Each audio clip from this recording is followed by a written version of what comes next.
No one really prepares you for the questions that come after finding someone who feels right. You know, the quiet, nagging questions that don't come from a place of fear, but from something deeper. What if there's someone better? What if I'm rushing this? What if love, no matter how beautiful, won't be enough later? These aren't thoughts we say out loud. We dress them up as being careful or taking our time.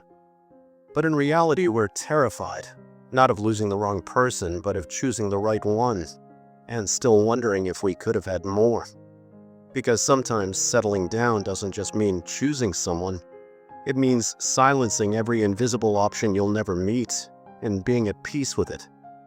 My name is Adam, and this is my story. I'm 26, the age where most men start thinking about settling down. I have a job that pays decently and gives me peace of mind. Nothing extravagant, but enough to live without complaints. Naturally, the next step felt like marriage. But with who? That's where it got complicated. I started writing out lists, those lists of traits your ideal woman should have. Soft-spoken, supportive, confident, faithful, beautiful, of course. Funny, kind, intentional. I had pages worth of characteristics each time thinking, this will help me know when I see her. But every time I met someone new, she didn't match up, not even close. I'd convince myself she wasn't the one and move on. Then I met Rachel. And no, it wasn't some magical encounter in person. I saw her on a friend's Instagram story. Just one post, one smile, and somehow I paused. Followed the hashtag. Found her page, private of course. I pressed the following button. It felt different. Not like when you follow celebrities or random people. It felt intentional. I even went back to the post to look at her again, just to confirm that feeling. Something about her stayed in my head. I couldn't shake it. It felt like a mission I had started and couldn't complete unless she accepted. And as fate would have it, she did. She accepted my request. I was online, so I texted her immediately, just a simple hi. I didn't want to be that guy, the one who jumps into DMs with cliche lines, but I also didn't want to lose the moment. So, hi it was. I waited for her reply, expecting it instantly. A minute passed, then an hour, then 6, a day, 2 days. By the third day, I started drafting a message in my head, something that would sound different, something more me. But the hi was already there, floating in the chat. I didn't want to seem desperate, so I waited. On the third day, she finally replied, just one word. Hello? Simple, plain. But to me, it meant I could begin. That message gave me permission to be myself. I knew I wouldn't rush it like most guys. I had waited long enough to know that words should carry weight. So when I replied, I didn't just drop a greeting. I gave her something to feel, something thoughtful. Something that could stay with her, and most importantly, something that sounded me. We started talking, slowly, casually, until the conversation found its rhythm. One night during one of our late chats, she paused for a moment and asked me, "Where have you been all my life?" And she wasn't just being playful. It was one of those questions that carries meaning far beyond the words. I smiled quietly before responding. I've been becoming, growing, working, shaping myself to be the kind of man who would recognize you when you came. She asked again, this time softer. No, seriously, where have you been? I replied, waiting, not just standing still, but preparing, hoping you'd take the first step, that you'd show up. There was silence, a pause that said more than anything either of us had said. And then she whispered again, where have you been all my life?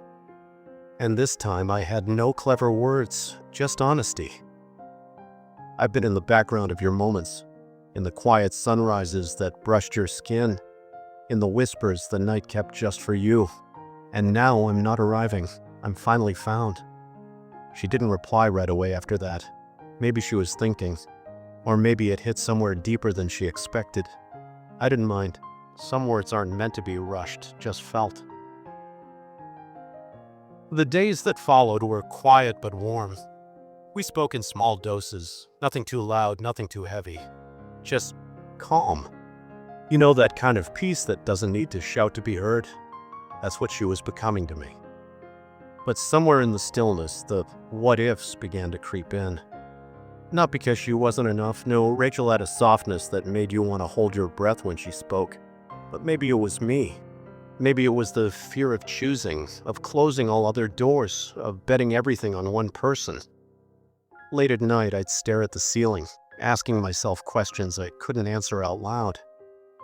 What if there's someone out there who's a better fit?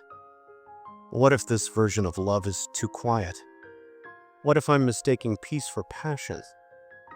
But in the middle of all those questions, I also wondered, what if this is exactly what love is supposed to feel like? Not fire, not chaos, but presence.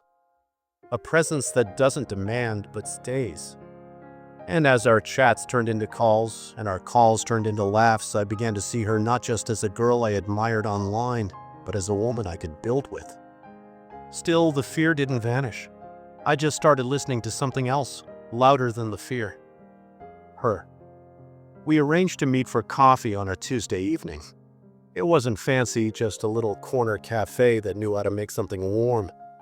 I got there a little earlier, as always, because I needed those extra moments to breathe.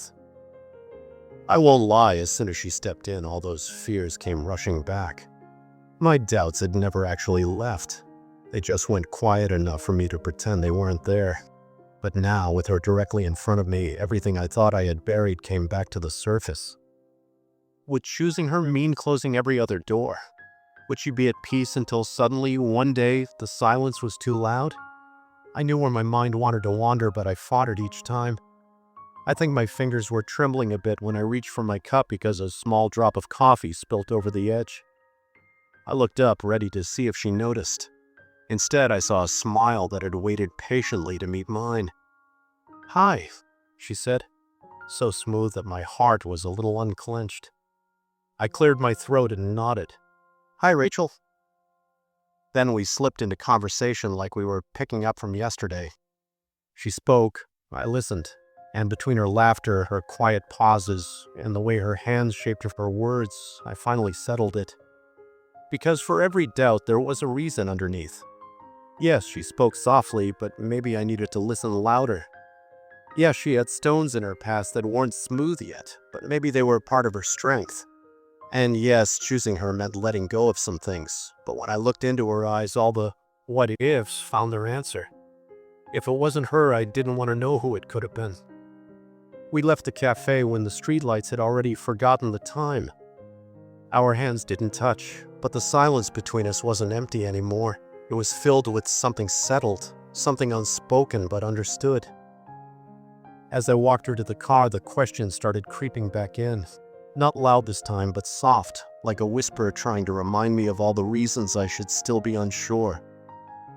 But I wasn't.